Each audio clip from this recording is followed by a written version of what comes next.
Isang magandang araw po sa ating lahat. Ngayon, pag-usapan po natin yung chapter 2 ng ating lesson sa life and works of Jose Rizal, no? So, pag-usapan natin ngayon yung pamilya ni Rizal at ano ba yung pamumuhay noong 19th century Philippines, no? So, Jose Rizal, masasabi natin na isang produkto noong isang napakayaman, no, na kultura ng Pilipinas na pinamumunuhan noon ng mga Espanyol, no. His early life, family background at yung mga societal context ng 19th century colonial Philippines, all of them played a crucial role in shaping his intellectual and nationalist ideals.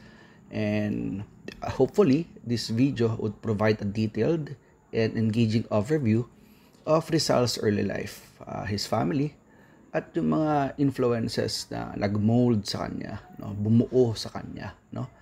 And yun nga, enriched with historical context, analysis, siguro mga nakakatuwang mga chismisan, mga anecdotes, no. So ngayon, pag-usapan natin ng early life and family background ni Rizal, no. Early life and family background of Rizal, no. So Jose Rizal was born June 19, 1861, no, sa Calamba, Laguna. Ang kanyang tatay si Francisco Mercado at ang kanyang nanay si Teodora Alonso, no. Now, his birth was marked by a near tragic event. Muntikan kasing namatay yung kanyang nanay si Teodora, no. She almost died during childbirth kasi nga napakalaki daw ng ulo ni Jose Rizal, no. Ang laki ng ulo ni Rizal. And according to family stories, her survival was attributed to her devotion to the Virgin of Antipolo, no? At nagpray daw siya dito. And this miraculous birth was seen as a sign of Rizal's destined greatness, no? Now, Rizal's early childhood was spent in a nurturing environment. His family home, isang dalawang palapag na bahay, no? It is surrounded by fruit trees and a garden. At sinabi ng biographer na si Rafael Palma na isa itong masayang bahay. It's a happy house filled with love and laughter. Rizal, binigyan siya ng palayaw na Pepe, no, ng kanyang pamilya. Isang napaka-curious daw at napaka-curious na bata. Nung siya daw ay 3 years old, marunong na daw siya magbasa, no? He learned the alphabet. And by 5 years old, he was already reading the Bible, no? And his mother, Teodora, parati daw silang nagkikwentuhan, no? Binibigyan ng mga stories, no? At isa na nga dito, yung pamoso, no, na istorya ng gamo-gamo at ng lampara. Mula ito sa kwento ng El Amigo de los Niños. This left a profound impact on Jose Rizal. The story about a moth that flew too close to a flame. It symbolized the importance of sacrifice for noble ideals, no? Isa-isang tema na sa pagtanda ni Rizal ay nakikita natin. Pag-usapan naman natin ang kanyang mga parents, no? Francisco Mercado. Rizal's father is a hardworking and disciplined man. Ang kanyang tatay ay lumaki sa Biñan, Laguna at nag-study ng Latin at philosophy sa Colegio de San Jose. Namatay ng maaga ang tatay ni Francisco, kaya lumaki lang siya sa pangangalaga ng kanyang nanay. Naging Teniente Gobernadorcillo or Deputy Governor sa Calamba si Francisco. And he was deeply involved with the community. Francisco was instrumental in Rizal's early education at nag-hire siya ng mga tutor at bumibili ng mga libro para kay Jose Rizal. Isang example dito yung libro ni Cesar Cantus' Universal History. According sa historia na si Leon Guerrero, Francisco's emphasis on education and discipline laid the foundation for Rizal's intellectual pursuits. Sa kanyang nanay naman, si Teodora Alonso, no? Isa siyang woman of remarkable intellect and resilience. Siya ay pinanganak sa Santa Cruz, Manila at nag-aral siya sa Colegio de Santa Rosa. She was well-versed in literature and business. Siya ang pinakaunang guro ni Rizal. Siya ang nag-introduce sa kanya sa Spanish, poetry, at Catholic prayers at a tender age of 3. Theodore's storytelling, particularly sa tragic tale ng Gamo-Gamo, no, at ng Lampara, it left a profound impact on Rizal. And masasabi nga natin na despite her initial reluctance to let Rizal study abroad, kasi nga tinago sa kanila noon, no, nung nalaman niya, umalma siya, no. Pero kahit umalma siya, kahit ayaw niya, no, in the end, she supported him wholeheartedly, even during her own struggles, no. Nagkaroon kasi ng time sa buhay ni Teodora na siya ay naabuso ng mga Kastila, no? Siya ay nakulong, siya ay nagkasakit, siya ay nabulag, no? Pero gayon pa man, she tried to become a good mother, a good influence to Jose Rizal, no? According to historian Ambeto Campo, Teodora's strength and wisdom were crucial in shaping Rizal's character and values. Ngayon, pag-usapan naman natin ang mga kapatid ni Rizal, no? Anong nangyari sa kanila, no? Kasi malaking impluwensya sila kay Rizal. Si Jose Rizal, hindi siya magiging bayani kung hindi dahil sa sakripisyo ng kanyang mga kapatid, no? So Rizal was the 7th of 11 children. Each sibling played a unique role in his life and in Philippine history. So makikita natin, hindi lang sila kilala kasi kapatid sila ni Rizal. Kilala sila kasi in their own ways, nakatulong sila sa paghulma ng kasaysayan sa Pilipinas. Unahan nating pag-usapan si Saturnina, no? Saturnina, siya ang pinakamatanda sa kanila, magkakapatid, no? Palayaw ay neneng. Siya ang parang second mother ni Rizal. At tumulong siya sa pag-educate sa kanya noong early years niya. At siya din ang isa sa mga sumuporta sa kanyang pag-aaral sa ibang bansa, no? Maraming kanto kasi na nagsasangla siya, no? Madami siyang sinangla na mga mga jewelry, no? Para lang may maipadalang pera kay Rizal, no? Sa later life naman niya, no? Siya ay nakapag-asawa, si Manuel Hidalgo ng Tanuan, Batangas, no? Naging isang devoted wife and mother sa kanya, no? Importante siya kasi, no, pagkatapos na ma-execute si Rizal noon, no, siya yung nag-publish ng Tagalog translation ng Noli Me Tangere, no, noong 1909. Yung may gawa nung translation ay si Pascual Poblete, no? Pero hindi ang kwento daw noon, si Pascual wala daw siyang pera, no? Si Saturnina yung nagpondo para ma-publish yung Tagalog translation ng Noli Me Tangere. Kasi the original language for Noli Me Tangere is Spanish, no? Pag-usapan naman natin si Pasiano, no? Si Pasiano, siya yung confidant ni Rizal, no? At sabi din na protector, no? Actually, si Pasiano yung nag-advise kay Jose na gamitin yung surname na Rizal, no? Kasi noon si Pasiano ay malapit kay Father Jose Burgos. Si Father Jose Burgos, no, isa sa mga gumbursa na na-execute noon, no? At yun nga, natatakot si Pasiano na baka baka balingan ng mga Kastila, no, lahat ng kapatid niya. So sabi na, Jose, gamitin mo yung Rizal. Kaya yun, sa simula nun, Rizal na yung ginamit nila, no?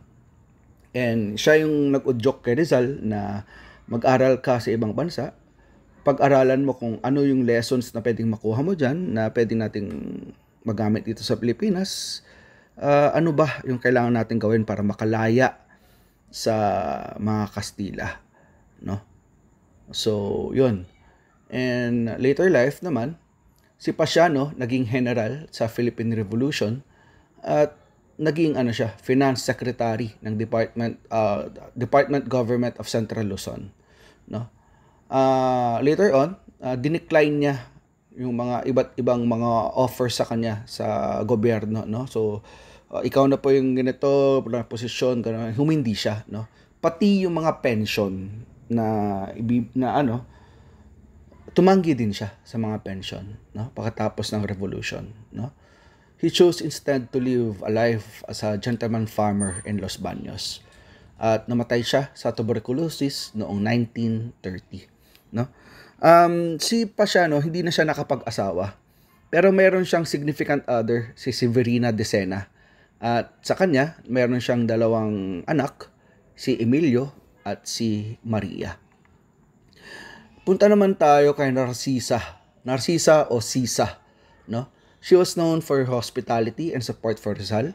Isa din siya sa mga nagsangla ng mga jewelry niya para makapag-aral si Rizal sa ibang bansa. At yun nga, pagkatapos ng exile ni Rizal sa Dapitan, siya yung sumama kay Rizal at kay Josephine Bracken papuntang Manila, no? Later life,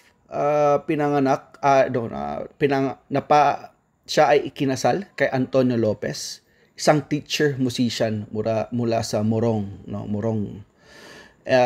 Si Narcisa ay mayroong 8 children, no? One of which Angelica Lopez, no? Si Angelica Lopez naging katipunera siya, no? Pagkatapos ng execution ni Rizal, she located his burial site. At yun nga, bakit niya ginawa ito? Kasi hindi naman yun ibibigay ng mga Kastila. Hindi na nila ibibigay yung bangkay na no? So parang itatapon lang ng mga Kastila yung mga bangkay na ma-execute nila, no? Pero yun nga, si Narcisa, palihim niya na sinundan yung karwahe kung nasaan ang bangkay ni Rizal. Minarkahan niya yung pinaglibingan sa kanya para kung ayos-ayos na mabigyan ng respeto, no, yung kanyang mga labi, no? Sa ngayon, yung mga descendants ni Narcisa nasa Morong pa rin, no? Morong Rizal na ngayon. At yun nga, they contribute daw to local governance and community development. Sunod naman ay si Olympia or Ipia, no? Siya yung sister ni Rizal na gusto daw ng parating binibiro, no? Si Olympia, pinakasalan niya si Silvestro Ubaldo, no? Isang telegraph operator, no? So nung time kasi noon, yung pagiging telegraph operator, isang malaking isang malaking posisyon, no? Namatay na maaga si Olympia dahil sa hemorrhage noong 1887, no? At yun nga, ang kanyang pagkamatay, nakaapekto siya kay Rizal, no, who had a close bond with her. Next is si Lucia. Si Lucia, napangasawa niya si Mariano Herbosa. Si Mariano Herbosa, isa sa nephew, no, ni Father Pedro Casanyas. Si Father Pedro, isa sa mga ninong ni Rizal, no. Ang pagkamatay ni Mariano noong 1889 ay isa sa mga tragic event, no. Kasi nga nung namatay si Mariano na asawa ni Lucia, hindi siya pinagbigyan na mailibing, no, ng may Christian burial, no. Kasi nga 'di ba Katoliko sila. Pero hindi pumayag, no, yung mga praile. Bakit? Dahil daw yun, brother-in-law niya si Jose Rizal, no? So parang hindi binigyan ng ganun na respeto, no? Later life, Lucia joined the family reunion sa Hong Kong noong 1891. At siya yung kasama ni Rizal sa kanyang second homecoming, no? May dalawang anak si Lucia, si Teodosio at si Estanislao, no, na dalawang naging estudyante ni Rizal sa Dapitan, no. Next we have Maria or si Biang, no. Siyang sister ni Rizal na na pinag-confidean niya, unang pinagsabihan na may gusto niyang pakasalan si Josephine Bracken, no. Later on, tong kasal na to hindi pinayagan ng mga praile. Anyway, si Maria din yung yung isa sa mga pinagsabihan ni Rizal ng plano niya na pagpapatayo ng isang colony sa Sabah. Sabah, yun yung matagal nang pinag-aawayan na lugar, no? Na sabi ay pag-aari daw siya, ng teritoryo daw siya ng Pilipinas, no? Sa panahon kasi ni Rizal, yun talaga yung plano ni Rizal, no? Na kunin yung mga farmers ng Calamba, tapos punta sila ng Sabah, no? At doon sila magtayo ng colony para sa Espanya, no? Um, Paano ba 'tong kwento na 'to? Mahirap kasing hindi pag-usapan 'to. Kasi isa ito sa mga failures ni Rizal, no? Failures kasi nga parang sabihin natin may ito mabilisan lang. May pinag-aaway na lupa sa Calamba, no? Madaming tao, parang isang buong town, no, munisipyo. Mawawalan sila ng lupa kasi kontrol ng mga Dominikano, tapos ayaw nilang ibigay sa mga farmers ng Calamba. So pinapaalis sila. Si Rizal naman parang tumulong siya sa mga farmers, nagsulat siya ng mga document, etc. Tinulungan niya. Pero yun nga, hindi pinayagan ng mga Kastila, no. Nung una kasi pumayag yung may kausap sila na mataas na opisyal ng mga Kastila. Pero kasama ang palad, napalitan ng opisyal na yun, yung pumalit, ayaw sa kanya. Ayaw din ng mga Pareles sa kanya. So, ang ending, lahat sila nawalan ng lupa. So, parang malaking dagok yun kay Rizal. Na may mga nagsasabi, kung hindi daw tumulong si Rizal, siguro hindi sila napalayas. Kasi parang mas grumabe yung problema nung sumali si Rizal sa usapan. Pero si Rizal, hindi siya nawalan ng pag-asa dito. Parang nag-isip siya ng paraan, paano ba ako makakabawi dito? Ano bang pwede kong gawin? So, nung napag-isip-isip niya, magtayo tayo ng colony sa Sabah. Kunin ko kayong lahat, doon tayo sa Sabah para sa Espanya. So, yun. Hindi rin, at the end of the day, hindi din, parang wala ding nangyari sa plano na yun. Parang hindi pumayag ng mga Kastila. Pero, ang daming nagsasabi, pag nangyari yung plano ng colony sa Sabah, nabago sana yung history ng Pilipinas. Hindi sana namatay si Rizal,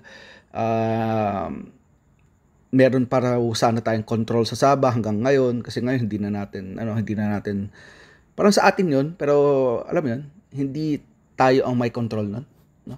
So yan. Anyway, balik tayo kay Maria, no?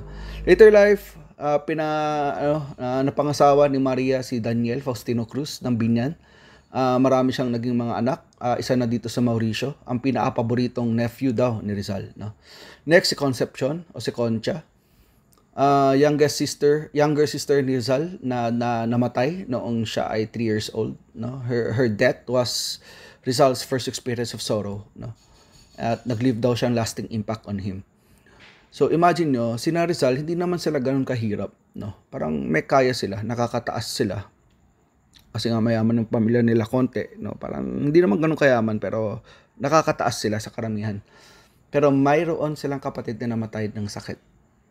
Now, parang siguro factor din to kung bakit nag-medicine si Rizal, no? Kasi nga parang bakit nangyari sa atin to, kawalan ng suporta sa medisina, no? Anyway, Josefa Cruz, Panggoy, no? Actually, tonto sa kanya si Rizal. Bakit? Kasi yung interest niya na matuto ng English, no?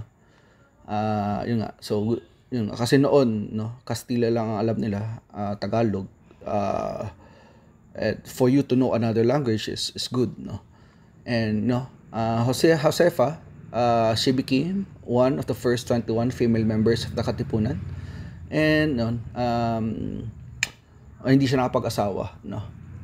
Trinidad or si Trining, isang sister ni Rizal, na siya ang bumisita sa kanya bago siya na-execute. Sa kanya niya binigay yung yung small alcohol stove, no? Importante yung lampara na yon. Bakit? Kasi nandoon yung Mi Ultimo Adios, no? Naging member din siya ng Katipunan. Tapos long life, passing away in 1951, the last surviving sibling sa mga kapatid na Rizal, no? Dalawa silang nanirahan na magkasama, si Josefa at si Trinidad, no? Last but not the least, we have Soledad, no? O si Coleng. Siya ang pinaka-youngest pero ang most educated sister ni Rizal, no? Tuwang-tuwa sa kanya si Rizal. Bakit? Sa kanilang lahat ng magkakapatid, siya talaga yung naging teacher talaga si Soledad. Inuulit po natin, ang mga teachers known for their honesty, no? Hindi po totoo yung mga marilag na yan. Nagkataon lang po yan, pero wag niyo pong lahatin, no? Mga loyal, mapagmahal ang mga teachers, no? Now, si Soledad na pangasawa ng si Pantaleon Quintero ng Calamba. Nung una, ayaw ng pamilya nila, no? Yung pagpapakasal nila kasi ang bilis daw nilang nagpakasal, no? ang bilis nila pakasal ni Soledad ni Pantaleon, no? So, nagsulat pa nga si Rizal sa kanya, no, na pinagsasabihan niya yung kapatid niya na bakit ka naman nagpakasal agad, no? Parang ano. Pero kasi noon, nung panahon nila ni Rizal, mahaba kasi yung ligawan na process, no? So, parang ironic kasi si Rizal na madaming love life, pinapangaralan niya sa Soledad na magpapakasal, no? So, ironic lang. Anyway, later on, Soledad was known, was a devoted wife and mother, no? Yun din naman, no? So, sa lahat sa kanila, siya daw yung pinaka-devoted wife and mother, no? At pinaka-most educated sister. She had 5 children, no? Yung isang anak niya, si Amelia, na pangasawa niya yung anak ni General Miguel Malvar. And Miguel Malvar, siya yung huling general na sumuko sa mga Amerikano. So ito yung mga ito yung pamilya ni Rizal, no? So lahat sila mayroong a little bit of them na pinasa kay Rizal. Si Rizal, hindi siya magiging Rizal kung wala yung mga magulang niya, no? Kung wala yung turo ni Teodoro sa kanya, kung wala yung lessons ng gamo-gamo, parang hindi mata-develop yung sacrifices ng ng importance of sacrifices for noble ideals. Kung wala yung pagpupursige ni Francisco sa sa disiplina at sa pag-aral, no?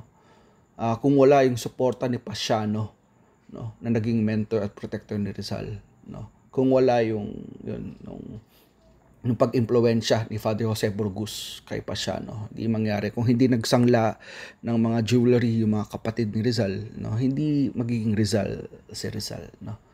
So, importante kay Rizal yung pamilya niya. Sa atin naman, important sa atin yung family, no? But of course, reality is, no, sometimes hindi natin naiintindihan yung ibang mga kapamilya natin. And that's okay. No? We learn from it. And we become stronger by it. Matapos natin pag-usapan ng pamilya ni Rizal, balikan natin yung usapin ng nung 19th century Philippines, no. I think meron na kayong may isa tayong video na pinag-usapan ito, no. Pero lang natin, no. Balikan natin, magdagdag tayo ng konting mga kwento, no, para mas lalo nating maintindihan, no. Kasi nga mahalaga na maintindihan talaga natin yung socio-political, economic and cultural landscape ng 19th century Philippines, no. At napaka-significant ng period na to kasi nga na-challenge nito yung worldview ni Rizal at yun na-fuel yung desire niya to reform, no. Una dito yung Spanish colonial rule. Sila sabi nila masama. Pero paano ba naging masama yung Spanish colonial rule? No. So, ganito kasi yun, no. Yung Spanish colonial rule lasted for over 300 years, no. Yun nga, represented by the colonial administration at ng Catholic Church ng mga praile. At sila talagang nag-exercise ng significant control sa mga buhay ng mga Filipino, no. Paano ba yung key features ng Spanish rule? No, number 1 dito yung political control. The Spanish colonial government highly centralized siya, no? Yung power naka-concentrate yan sa mga Espanyol, sa mga Spanish officials, sa mga praile. Yung mga praile yan yung mga pare na nanggaling sa Espanya, no? Sila yung may mga religious orders, no? Filipinos or Indios were treated as second-class citizens, no? So normally baliwala tayo sa kanila, no? So So that's number one, political control. Number two, economic exploitation. No, the colonial economy was designed to benefit Spain. No, take note, ang Spain noon, isa sa mga world power noon, kasama na yung Portugal. No, nakikita na yung control niya, pero sa mundo, na-challenge siya ng iba't ibang colonial powers ng Netherlands, ng England, no, at ng Amerika na nagsisimula na magkaroon ng power, no. So kailangan niya ng resources. So nakita niya, kailangan na Philippines, mga colony namin, bigay kayo ng pera sa amin, no. So the colonial economy was designed to benefit Spain. With Filipinos, they are forced to pay high taxes, no. Example dito yung tribute, no, yung polo e servicios, forced labor, nung encomienda system, at yung hacienda system, no. At yun nga, it allowed Spanish elites and religious orders to control vast tracts of land, displacing many Filipino farmers, no. Spanish elites at mga religious organizations. Yes. Magtaka na lang po kayo, bakit po bakit yung mga simbahan na sa sentro ng mga bayan. Anyway, third, religious dominance, no. The Catholic Church, particularly yung mga praile, no, parang power overwhelming, no. Kinokontrol nila yung education, yung land, yung local governance, at kung minsan naabuso yung authority nila, no. Itong mga pare na to, mga Spanish, itong mga friars na to, sila yung naging simbolo ng oppression, no. At yun nga, yung corruption nila, naging recurring theme siya sa mga sulat, sa mga kwento ni Rizal, no? So that's the first one, Spanish colonial rule. Punta naman tayo sa number 2, social hierarchy and racial discrimination, no. Kasi ganito yun, nung 19th century Philippines, meron siyang rigid na social hierarchy. Pinamatas dyan ng Peninsulares, no. Peninsulares, sila yung mga Espanyol na napanganak sa sa Spain, no. So yun, pumunta lang sila dito sa Pilipinas, no. So yun, high position sila sa government as a church, no. So mga Peninsulares, of course, nagkaroon sila ng pamilya dito sa Pilipinas. At yun nga, ang tawag sa kanila, sa mga Espanyol naman na pinanganak dito sa Pilipinas, ang tawag sa Insulares, no. Yun nga, sila din, parang minamarginalize sila ng mga Peninsulares. Pero with Spanish din naman itong mga to, no.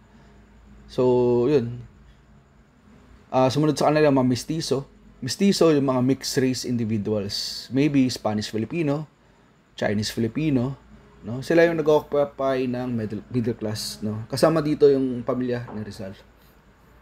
At pinakahuli, native Filipinos, no. Sila yung mga bottom talaga, no. Bottom ng social ladder, discrimination and exploitation, no. Itong apat na to, so yun yung social hierarchy, no. So imagine mo to, yung Peninsulares, tingin niya siya yung pinakamataas, no. Lahat sa kanyang mas bababa, walang kwenta, no.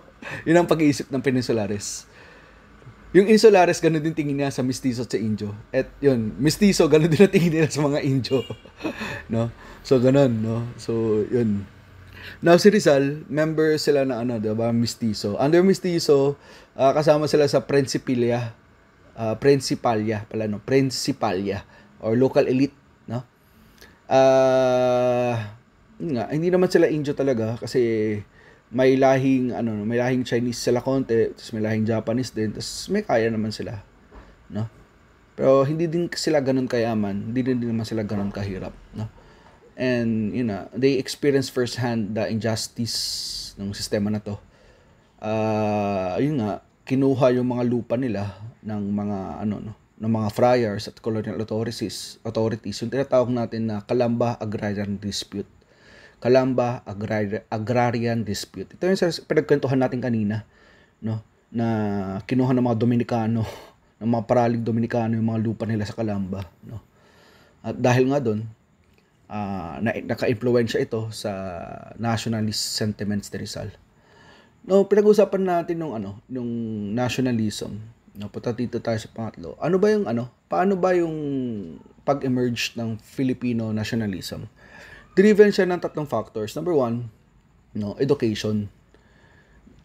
Nung time kasi ng Rizal, nabuksan na yung schools ng Ateneo Municipal de Manila at yung University of Santo Tomas, no?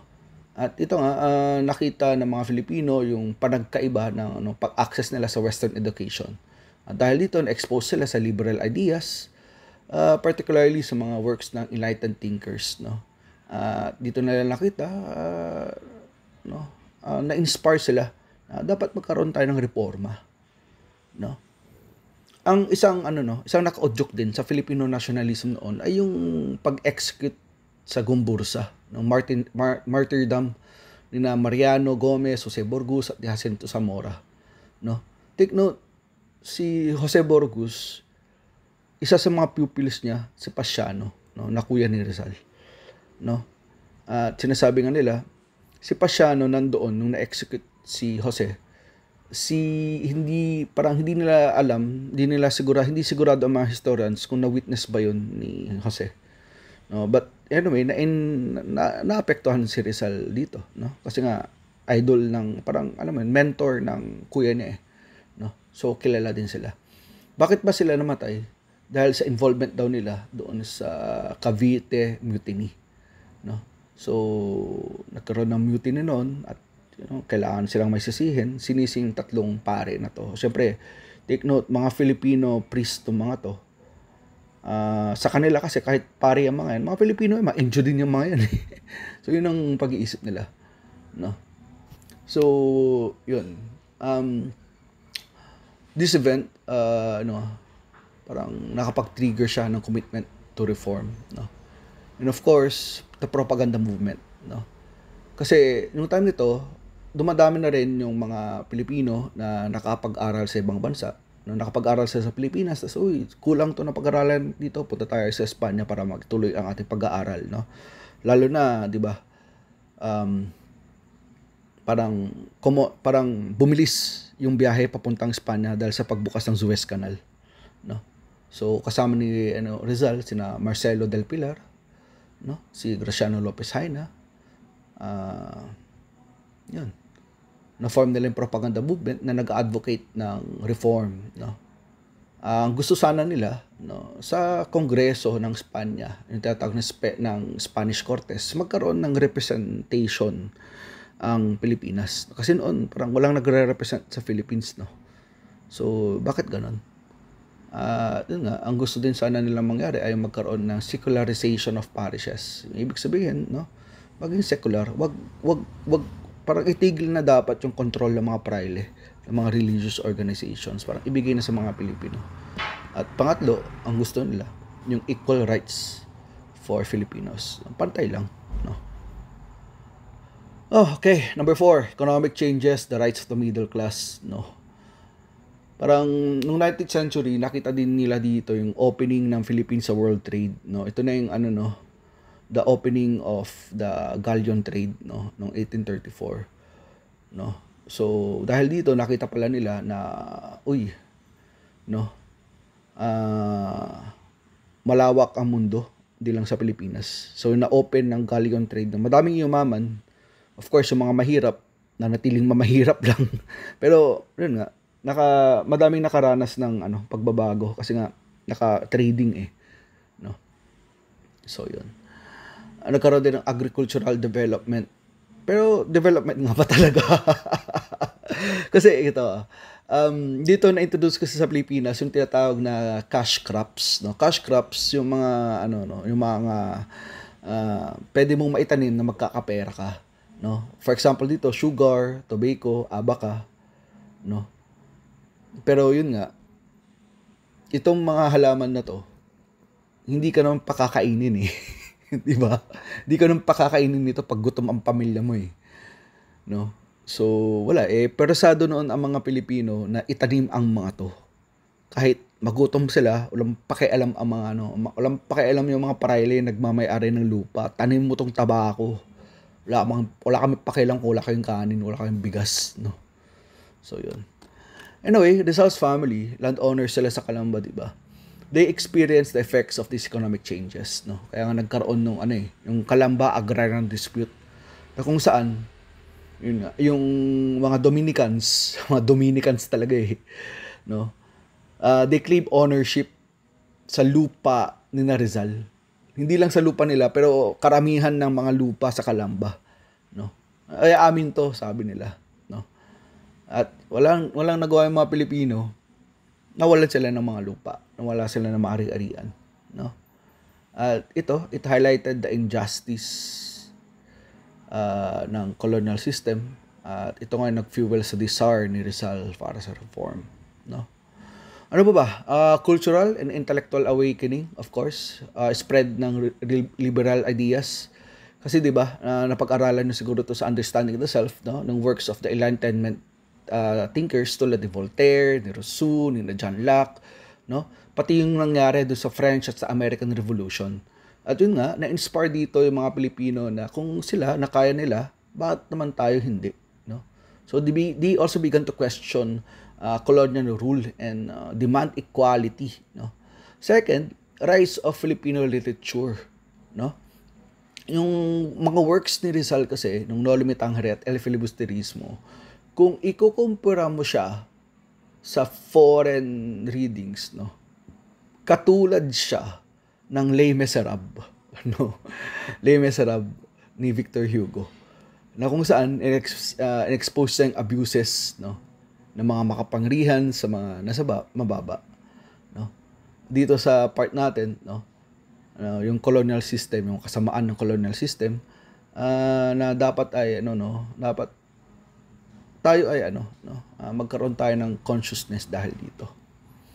Okay, no. So dahil dito, liberalismo, pagiging liberal, rise of Filipino literature, susunod dito yung the role of ilustrados, no. Yung mga ilustrados o yung educated Filipinos, they played a crucial role in advocating for reform. And si Rizal, isa siya sa mga most prominent ilustrados, he used his writings to expose the mga injustices ng colonial rule, no? At in conclusion, ano ba yung response ni Rizal sa nangyari sa kanya, sa mga nangyayari sa 19th century Philippines, no? Number one, let's make it clear, ayaw ni Rizal na humiwalay si Spain, no? Kasi sabi niya, hindi pa ready ang mga Pilipino na humiwalay sa Espanya dahil sa kakulangan ng edukasyon sa karamihan ng parte ng Pilipinas. Kung yung time na yon, makikihiwalay ang Pilipinas, wala daw mangyayari kasi nga yung mga mayayaman na yung mga mayaman na mestizo, sila daw yung magkakaroon ng kapangyarihan, no? Kasi sila yung nakapag-aral Aabusuhin nila yung mga hindi nakapag-aral, which is karamihan ng Pilipinas. So, sabi na, bago tayo magkaroon ng independence, dapat ay magkaroon muna tayo ng edukasyon, no? So, ano ba yung gusto ni Rizal na mangyari? Ang gusto niya mangyari ay reform, peaceful reform sa power ng edukasyon para ma-uplift ang Filipino people, no? So, yun nga, di ba, nakita natin sa No Limitang Hari at El Filibusterismo na kung saan hina-highlight niya yung importansya ng pag-aaral at pagbabasa, no? Number 2, emphasis for national identity. Rizal sought to instill a sense of national pride and identity among Filipinos, no? So, gusto niya, no, na kasi noon, nakita niya na yung problema natin sa Pilipinas na ang dami kasing functions, ang daming grupo-grupo, no, mga Pangasinan, Ilocano, alam mo yung mga Tagalog, hindi, sabi na, dapat, no, we fight under one banner, no, we fight for reforms under one banner, no. Nakita nito, no, he emphasized the importance of knowing one's history and culture. Nakita ito sa kanyang annotations, no, doon sa libro ni Antonio de Morgas, Successos de las Islas Filipinas, no. Sa libro na ito, parang kinorek niya yung ibang yung ibang mga misinterpretation ni Antonio de Morga tungkol sa kultura ng mga Pilipino. And last but not the least, yung gusto ni Rizal talaga, yung commitment to non-violence, no. Despite yung injustice na nangyari kay Rizal, Rizal maintained committed to non-violence. He believed that change could be achieved through education, civic engagement, and peaceful means. No? Hindi daw tayo mananalo kung magkakaroon ng digmaan. Hindi trained ang mga Pilipino, hindi sanay sa pakikibaka ang Pilipino, walang leader, konti lang ang leader, sabi na. No? Hindi sapat na labanan ang Espanya. No?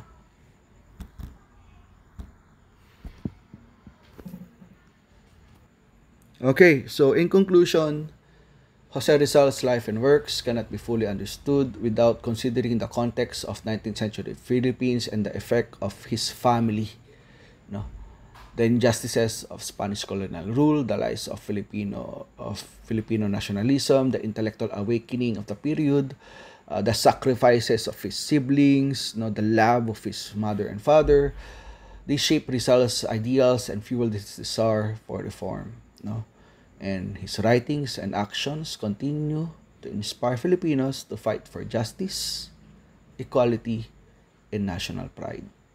Again, the fight for justice, equality, and national pride. Ngayong taon na ito, itong laban ni Rizal, laban pa rin natin. Laban pa rin ng isang modernong Pilipino. No? Di ba? Hindi mo ba nakikita yung mga balita sa news? Hindi ba bukas ang ating isipan sa mga nangyayari sa ating bansa?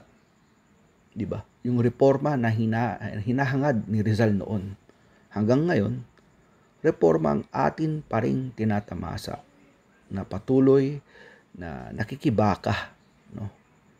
So, yun. Maraming salamat po.